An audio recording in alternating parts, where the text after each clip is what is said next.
Hi, Madam Collins. Welcome to the Outside View for Women's Cricket Zone at the T20 World Cup. Today was all about leadership. We saw Heather Knight and the England side dispatch Thailand as we expected, Knight making a magnificent century. But I want to focus on the second game first and foremost. Pakistan had to wait days and days to get their opportunity at this tournament. Indeed, 9 teams played ahead of them. They were the 10th team to get off the mark today and did so in absolutely magnificent fashion against the West Indies. When Pakistan have won big games before at major tournaments, I'm thinking about the 2016 World T20, of course 2014 as well, knocking off India. We think of it as a scrap. They find a way to drag themselves over the line in a last-minute effort where they've restricted one side and crept to the finish line. But this was anything but that. This was absolutely clinical, winning by 8 wickets with 10 balls to spare, chasing down 124 they needed with ease, really, with relative ease, thanks to Javeria Khan, who has morphed from a spinner at the start of her career into a most effective opener. She was player of the match for her 35. And the skipper, Bismar Maroof, she came in when the score was 58 for 1 in the 8th over. So still some work to do, roughly a run a ball needed from that point. But Bismar, who took over the Pakistan T20 side a couple of years ago, she was not letting this go. The left-hander made 39 not out. She lifted the tempo just when she needed to make sure that it wouldn't go to the last couple of overs, and they were able to deliver on the promise of their bowlers who did so well to restrict the West Indies earlier in the game. Muniba Ali was there with Javeria for that 58-run opening stand I mentioned before. She made 25, and then Nida Dar, the ever-experienced Nida Dar, was there to bat with Bismar Maroof at the end. It was all about partnerships. It was all about making sure they didn't give the West Indies a sniff, and they never really picked up any serious momentum with the bat, much as it was against Thailand on the opening weekend. It's easy to forget that they were very close to being 4 wickets down in the power play against Thailand, chasing only 80-odd. On this occasion, they lost 3 wickets early. It was against Shermaine Campbell along with the captain, Stefani Taylor. They went on and batted really well, made in excess of 50 together.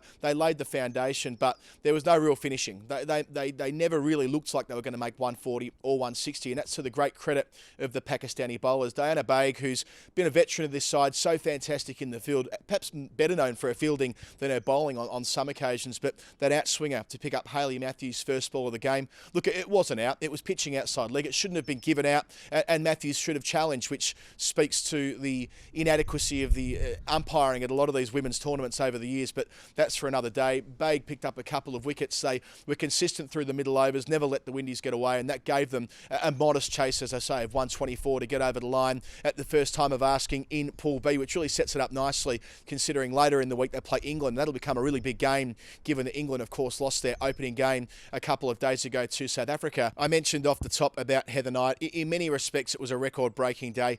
Get this, 4 times in T20 international cricket, Knight has passed a half century, and on all 4 occasions she's done it at Manuka Oval in Canberra. It's quite quirky that for some reason the nation's capital suits her so well. She went on to make 108 in 66 balls. Her century was raised in 64 deliveries. She struck 4 sixes and 13 boundaries. It's the 3rd time on this tour she's clocked up her highest score in this format of the game, and she becomes the first player in the history of women's international cricket to score a century in all 3 formats. After play, Heather Knight actually gave a gift to the Thailand side. She gave them a box of chocolates and wrote a message inside the card that I'm told said, "We hope we play you in many more world tournaments." And indeed, we hope that's the case as well. From Women's Cricket Zone perspective, we want to see more teams playing in these competitions, and they're certainly a wonderful addition so far. A couple of group games to go. Now for Knight, though, they can look forward. As I mentioned before, they've got Pakistan and the West Indies coming up to finalise their position in Pool B, and they're going to have to win every game to guarantee progress to that second round, but Pakistan might have done them a little bit of a favour knocking off the West Indies today. Here was Heather Knight talking to the media after play. Yeah, really nice. Obviously, we went in a bit of a tricky situation, 2 down quite quickly. So me and Nat just tried to stay really calm and just get a partnership together, really, and try and accelerate at the end, which we obviously did. And yeah, just really, really pleasing.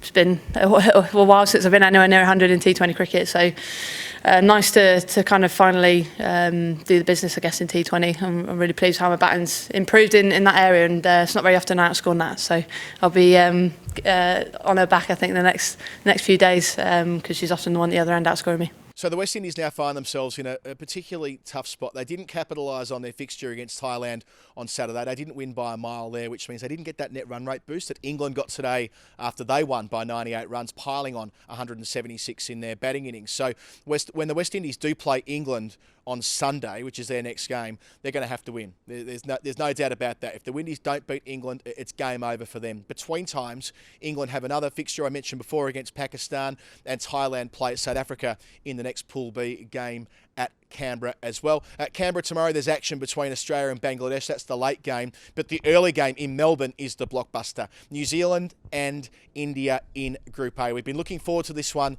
since Australia lost to India on Friday. Really, New Zealand have a prized opportunity to do something special here. If they can knock off India, it'll mean that they've got a game against Australia, which will be must-see TV a couple of days after that. For India's part, if they can overcome New Zealand, they guarantee their spot in the Final Four. Of course, don't miss any of that on Women's Cricket Zone. We're here every single day of the tournament on the outside view with Adam Collins. Can't wait for tomorrow.